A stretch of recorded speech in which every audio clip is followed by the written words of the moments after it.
Hello there, everyone around the world. Thank you very much for joining this wonderful program, English for Scholars.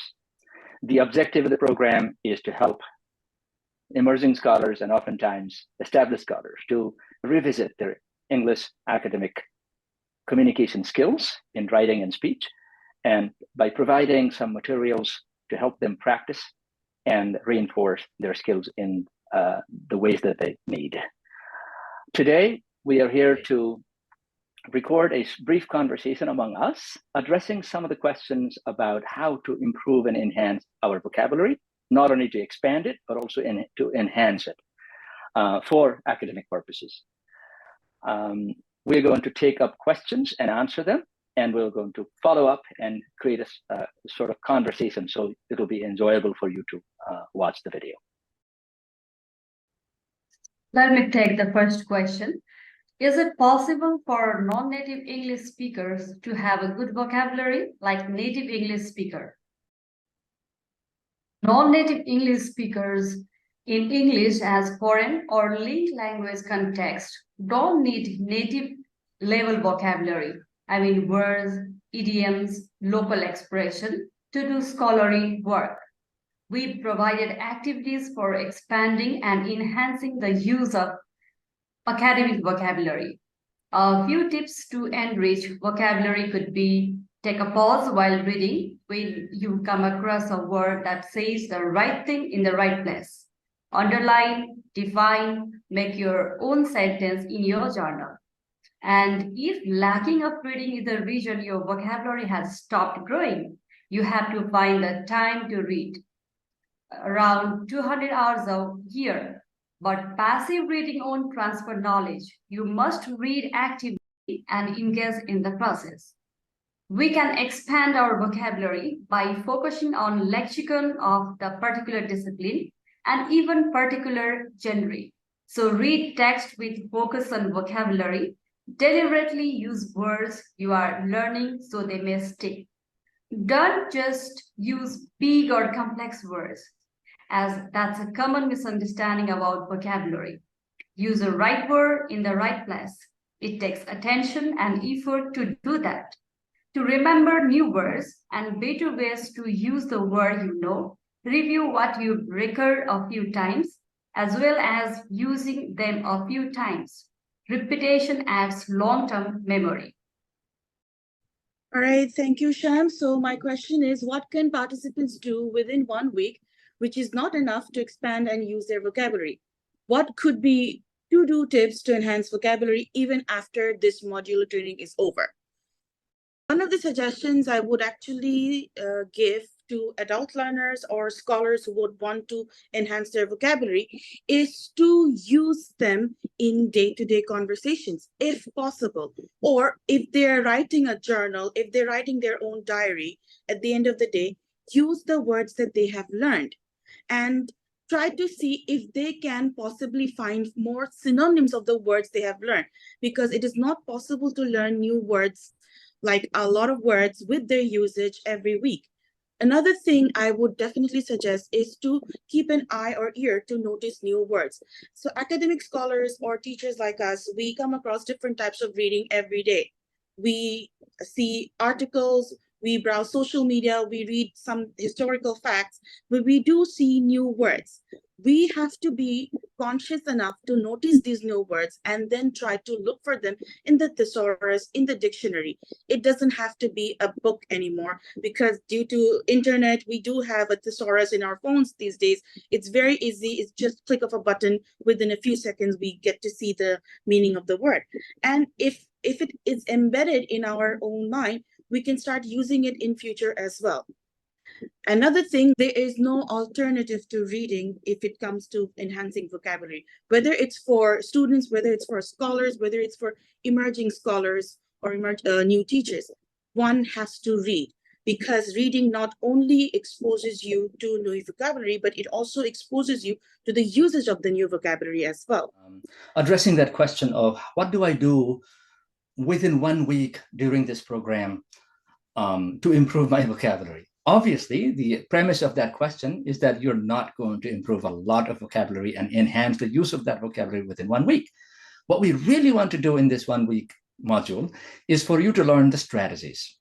In other words, instead of learning a lot of words this week or the week in which you will do this, you're going to learn strategies.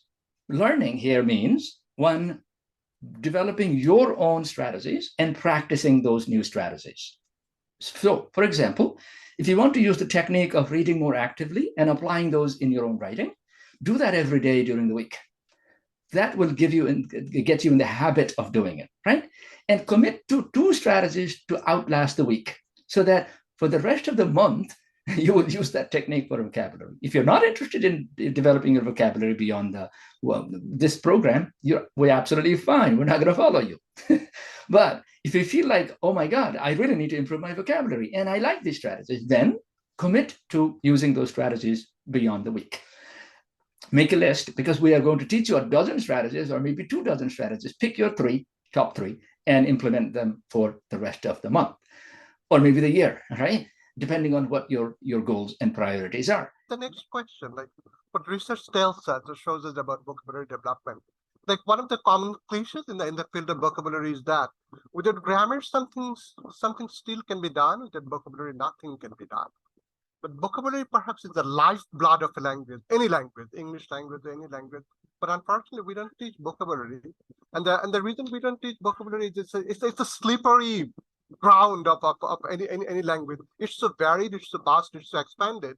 And then teaching vocabulary, there's no concrete, precise, the strategies to do that. But then as a practitioner, as a teacher, as a researcher, I have some strategy that I follow that seems to have research potential. And one of the things that I do, I read like a writer.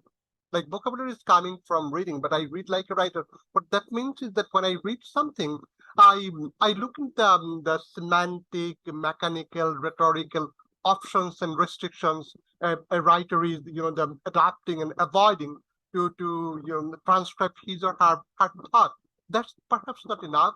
And then I'm a super slow reader, and that's part of the reason, because I very deeply notice that, and I pause and I talk to myself. If this has been how the writer writes it, if I have to write it, how I am going to write it. So I just explore my option to not just to think, but also my thought is focused on the word, how I'm going to use the same words if I have to use this word. This is one strategy that I follow. And the second strategy that I follow is I write from my childhood. Since from my childhood, I have something called a semantic chunk. Like I do not, when I need to write down a word or learn a new word, I just do not write only the word, the isolated, disembodied word. I write the whole context of the word, why it is applied. And like it might sound weird, but I still memorize. Like the memory is the key to vocabulary. And I don't memorize the word, I memorize the whole chunk. And then when I write, I seem to use that. Like I use that. Like I change it, but then it comes quite naturally. And then these days I noticed from one of the scholars in vocabulary, Steven Pinker, and Steven Pinker was also talking about how we develop vocabulary. Like when we read, we must spot, then savor, and reverse engineer examples from good prose. So that's exactly what we need to do. It's just not enough to learn the word, then we must think about how to reverse engineer. The writer said it or the speaker said it this way, but this is my way of saying it, my way of doing it. As my colleague Nausheen was talking about consciousness, this is part of consciousness building. Vocabulary is all about consciousness building. And another thing that we must remember, that vocabulary is so enticing, at the same time it's so comprehensive that we can learn vocabulary the way we want it. And because vocabulary learning has never been a product, it continues to be a process, and it's a lifelong process. You keep developing it, you keep discovering new dimensions of any common or uncommon word. So vocabulary expands. So the key to is that the more you use it, the better it gets. That's for me some of the tips that I have. Hi everybody there. Is it obviously not enough to know a lot of words? So how can scholars like us mobilize new vocabulary in diverse academic contexts, and write and speak in more articulated, precise and effective ways. How do we practice using words or increase our active vocabulary? So for this, I got special techniques and special tips that might help you to improve vocabulary. Vocabulary, as you know, is the basic or the basis for any language. So we start doing pronunciation, doing intonation, based on vocabulary. So it's a starting point. For that, I got some tips for you. And the first one is not stay only with the vocabulary that you may have in a normal class. You're always going to have and find that English is so interesting and it's so broad in vocabulary that you may find many ways to say, for example, thank you or say hello. There's not just only one way to say one of those. So that's one of the first tips I give. Try to look for synonyms, words that are in general with the same meaning, but you can use them in different contexts. And also it helps you to make the link, whether you're talking in a formal or informal way. So that's one of my best tips, and it really works. If you try it out, like for example, instead of saying hello, you can say good morning, you can say hi, depending on how formal you are when you're speaking. A second tip that I always use, as I said, not only the use of synonyms, but antonyms too. Why? Because it's important for you to increase more and more every day your vocabulary. So in that way, you're not going to use only another way to say one word with the same meaning, but also the opposite. Okay, what happens if I at some point may need to use the antonym of that word? So it helps you out a lot doing one process, but within that process, you're going to have extension of your vocabulary. So that's a second tip that might help you improve to make a word bank. I also use this strategy of words, banks of words in every class, in every lecture, in every practice that we do, because every day we learn new things, we learn new vocabulary, and English is one of the languages in the world that provides us a lot of vocabulary every day. Another thing dealing with vocabulary and how to develop this skill of learning new words every day is using opposite words like night and day. They might be simple, very simple, but it helps a lot whenever we're trying to gather our ideas and put them in paper. That means writing about something, choosing a topic that motivates us to write about, or just simply writing down our thoughts. So using opposite words helps you develop another way to increase your vocabulary and increase, obviously, your vocabulary word bank. Another tip that I always give to my scholars or to my colleagues when we discuss about this, it's basically choose a topic that motivates you and try to gather what I call a family of words. What do I mean by that? Okay, for example, let's say you're kind of interested in health. So look for all the words that might be related to that word health, like dieting, like obesity, like what are the new discoveries, the research that people have done around the world about that, and create like a web. In that web, you're going to be looking for vocabulary, updated vocabulary, and also doing some research that might help you expand all your knowledge, your general knowledge. And you can do that with any topic that you like. Motivation for me, it's always a plus because it gives you more and more ideas. The more you become curious about something is because you're interested in that topic or in that word or in that piece of writing. So the more you're motivated, that will help you out to explore and give more. And it's like a little something in your brain that tries to pop with new ideas, with coming and say, okay, I'm gonna get this. I'm gonna go all the way through the process to learn a little bit more vocabulary about this topic that makes my life easier in the sense that I'm gonna write or I'm going to discover something that I really like. For example, there are some people that write about sports, for example. Some people write about hobbies. Some people write vacation. Okay, I come from a country, Costa Rica, that is very worldwide known because of the tourist sites that we have. We have mountains, we have volcanoes, we have beaches. So what about that? Why don't we take that as a motivation? Okay, a perfect vacation spot. What will be, everybody has different likes. So according to my likes or according to what motivates me to discover new vocabulary, it might help me to increase my vocabulary about one topic, two topics, three, or even four. It depends on how curious you are and how you get that curiosity to an extension. And the last tip that I always process or do in my classes and is don't be afraid to make mistakes. Everybody makes mistakes, and learning a language, a second language, or learning any task like cooking, as simple as it looks, it might take a lot of mistakes. Maybe, for example, I'm not a very good cook, but I try. I try to to have new recipes because I'll be learning the vocabulary for that recipe, and I try it. Maybe it could burn or something, but at least I'm trying. I'm being motivated to look for that and to be better every single day using my vocabulary or my prior knowledge. The same happens with languages, and the same happens with English. English is so broad, as I said, that you can make connections in terms of vocabulary. What connects my word in terms of, somebody mentioned there about memorizing words. Yes, it's great. When you're reading, your brain is like a camera. Once you, for example, watch a movie in English and you want to use subtitles, use them in English. Why? Because the brain is so smart. It's so to the point that it hears the word, and immediately if you read it, it will stay in your brain. And for example, if you're reading something or then you're watching another movie about a topic or a similar topic, and you see or you recognize the word, you immediately say, oh, I've seen this before. That means that that material is already in your brain. So those are tips that help you day by day.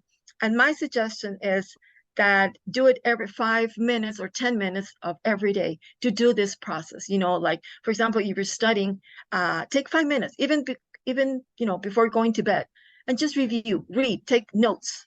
The more written part that you might take in this process, the better for you, because you're going to be remembering, you're going to see and recognize this vocabulary that you're expanding every single day in common days, in everyday experiences, and you will be connecting these ideas to your lifetime experiences and lifestyle. Let me take up the last question that we have, not to make this video very long. The question is, what tools and techniques are currently available to learn vocabulary or expand and enhance vocabulary? How can today's technology in particular help us learn and practice in the process of vocabulary expansion and enhancement?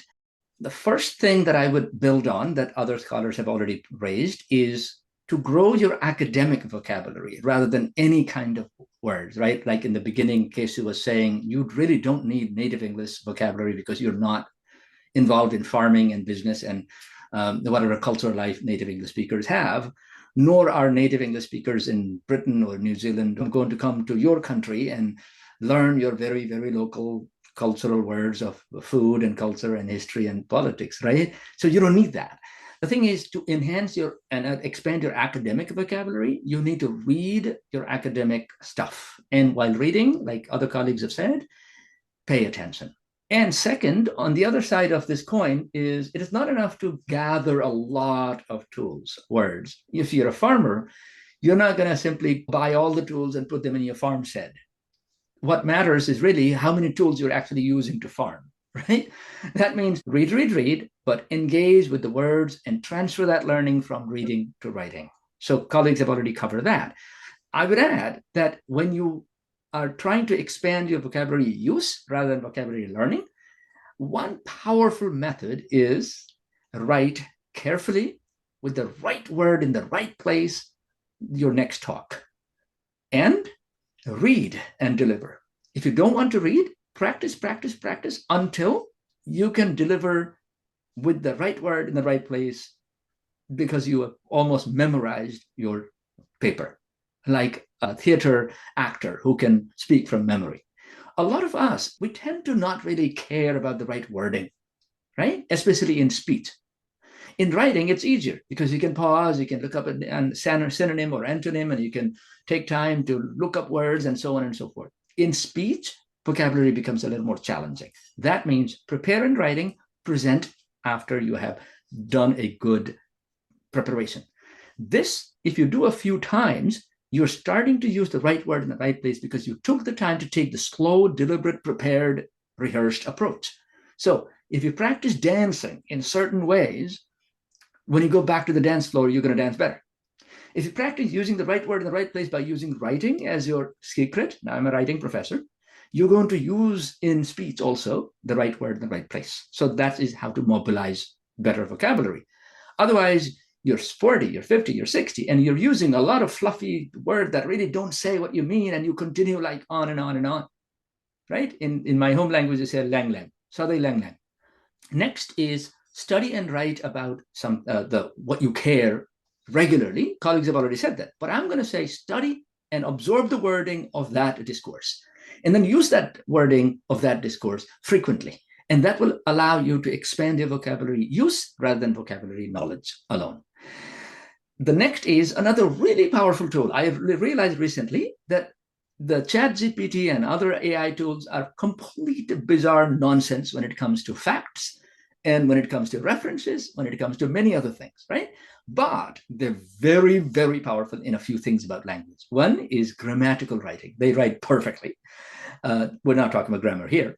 Another one is using words by discourse type, styles, genres, disciplines, terminology, and jargon. They're very good at it. If you say, can you rewrite this by using more academic terms? They're going to do it. If you say, can you rewrite this in a more precise manner in 1/3 of the original length? It's going to do it. And tell that servant, the ChatGPT-like artificial intelligence servant, to help you. You're the master. So you can use it to enhance your vocabulary by saying, help me to write more precisely, concisely, clearly, more technically, less technically, more simply, more complexly. You can use it. But don't just believe it. Even at the level of word use, it may give you a lot of nonsense. So you can observe and say, aha, here's what it did when it tried to condense the wording. It used one word for 7 words. Right? Here's what it did when I said use academic word instead of everyday word. Here's what it did when I said use farming words instead of agricultural science word. It is able to do that. It's really powerful in use. It's changing the register and lexicon, and you can use that. Try to replace longer descriptions when you are writing. Now, don't always use the ChatGPT. You're not going to train the brain of another person's algorithm somewhere. You need to really change the ChatGPT here. Right? That means sometimes you need to really do what you did with the ChatGPT without the ChatGPT, so that you are actually practicing and building your GPT here. That means using shorter, precise terms, using technical terms. How do you do that? One, by looking up words. One, by making a list of words, active words that you want to use. Similarly, by paying attention to the kinds of words that you're using, so that you're not using technical words when you don't need to be, and so on. You use a vocabulary notebook. I sometimes these days I don't do that much, but I used to when I was younger. I used to turn to the last page of the book I'm reading, and I used to write the word and the meaning.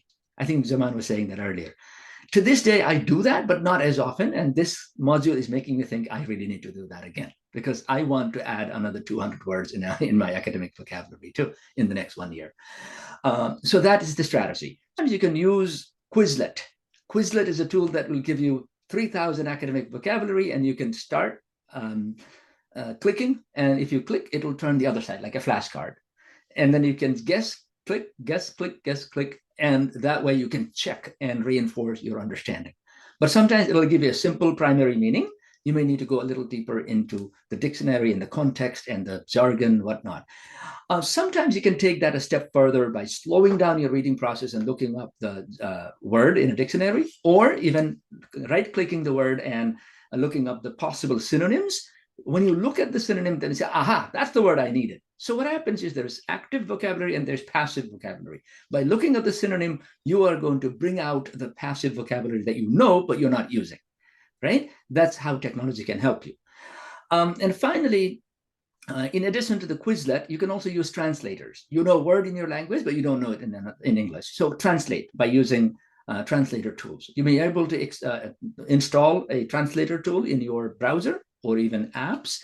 And these are some of the ways you can expand vocabulary. Your vocabulary must be wide, broad. It shows your knowledge level, right? It's passion. I mean, it's like I've been a teacher for many, many years, and every single day I discover that I can learn more and more. I mean, it's a never-ending story. It's like when you share with your students, when you share with colleagues, and especially worldwide, it's very interesting that we have almost like the same appreciation. Like the ideas come together as ones.